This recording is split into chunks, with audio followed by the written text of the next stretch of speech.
Hello guys, today we're gonna tell you how we choose and organize our trips.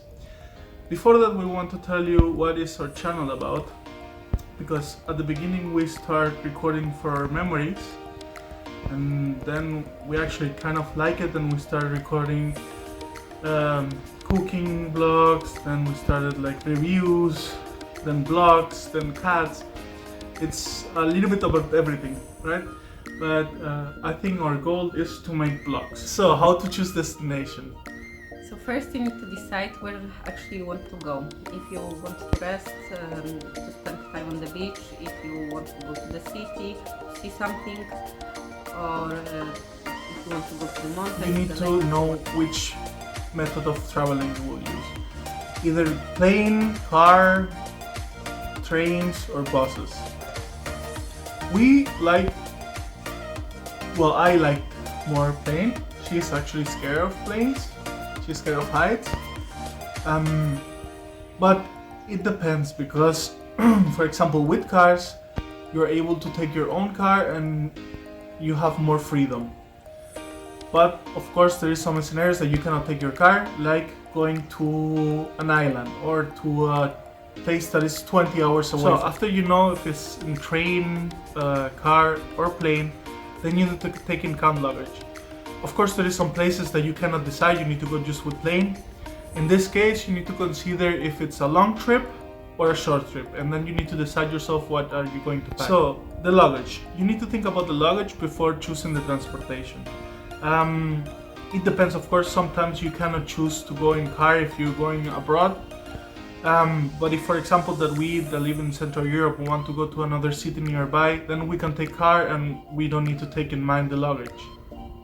But of course, everything comes of what you want to do or where you want to travel. After you already know the location, you need to take the flights and the accommodation in count. For the flights, normally we use Skyscanner and we have normally 2 or 3 locations. If we choose beach, for example, last year we wanted to go to Corfu, to Creta or Mallorca. We checked these 3 options and for example, so our first location was Corfu, but for the flights were like 4 times more expensive than the other locations. So we decided Mallorca because accommodation was the same price as Corfu actually. Actually a little bit more expensive, but the thing is we were going just for 1 week, so it was still worth for us to choose this one. So taking in account that for Corfu it will be the same amount of money or a little bit more because of the plane ticket, and instead Mallorca would be the same amount and less expensive because of the choosing the flights. We normally use Skyscanner. For us, we always choose direct flights. Even not direct flights are cheaper. I think because we both work and we have strict vacation dates, for us it's not worth to lose time. Also we have cars, so always when we want to go somewhere, someone needs to take care of them.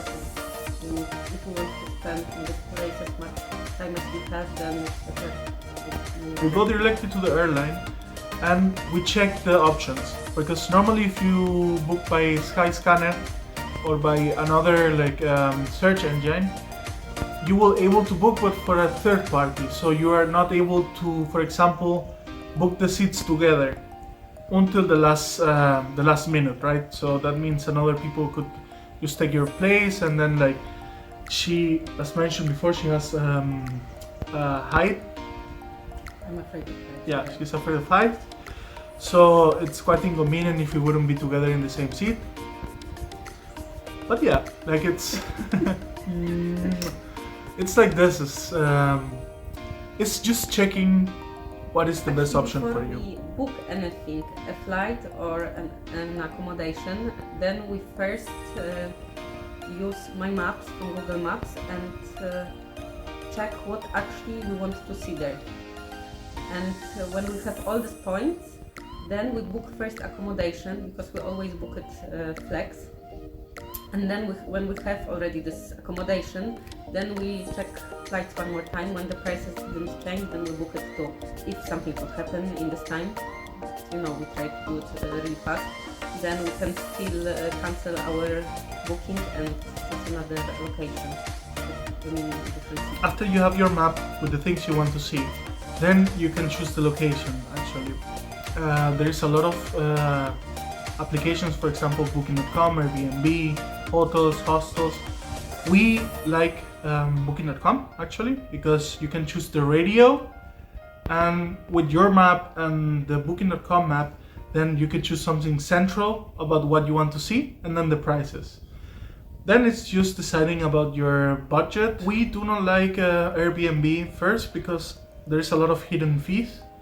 Second, because you will never know. We really like when a reception is open 24/7, that we can actually ask the people that work there for instructions or for recommendations. The biggest problem is with Airbnb. Sometimes it's not possible to check in and check out whenever you want to. You know, that's why we always choose places with reception 24 hours. Okay, so for example, for restaurants or for attractions, we like TripAdvisor and Google reviews. Normally they're like quite on spot. Actually, we've always been like surprised by Google and TripAdvisor. They never have failed us, and it's a great idea because it's better to know something about a little bit, even if it's like 5 minutes earlier. It's pricey, the food is bad, and to be honest, just going into your phone 5 minutes earlier and checking the reviews, I think you don't lose anything and you could save a lot of anger. For example, last year we traveled to London. We were searching in Booking.com, the flights were cheap, and then we actually booked quite late the hotel. It was a 3-star hotel? Yes. It was really central and it was quite cheap. Okay, for European prices it was normal price, but for London we actually did a little research afterwards and it was quite cheap. We went to the reception. Actually, and then we noticed that something is wrong because on the photos everything seemed great, but then in the reception there was no space, and when we got our key, then it was a disaster. Yes, I actually think choosing a location is quite important because if you go to a place that you need to do a lot of things, for example, before meeting her, my vacations actually was like beach, laying around, not seeing anything. Actually, like American vacations, laying down in the beach and drinking. That was my vacation. But we went to London and we were walking so much and we got so tired and we went into the hotel. The hotel room was really small. The bed was awful. Do you have pictures though? I think I have pictures somewhere. I will try to put them here. But I remember that I went into this bathroom. I thought he will not fit into the shower. And so I was sitting in the toilet. And if I did like this, I opened the door with my head. You couldn't close the door neither. It was not possible. To be honest, yes, I always check reviews. On Booking they didn't have bad reviews, but on Google. Yeah, we check in Booking.com. Actually, like the thing is, outside the hotel, it was perfect, and the location was perfect too. It was about 10 minutes walk about the palace. The thing is, normally, because also it's cheaper, right? We organize our trips a few months earlier. We already booked actually flights for our summer trip. And when we organized London, we booked it like 3 weeks before, I think, so super late, and we didn't check too much, so we just took what was left, you know. Yes. So. And the TV was great though. No, it was amazing. So, until the next time.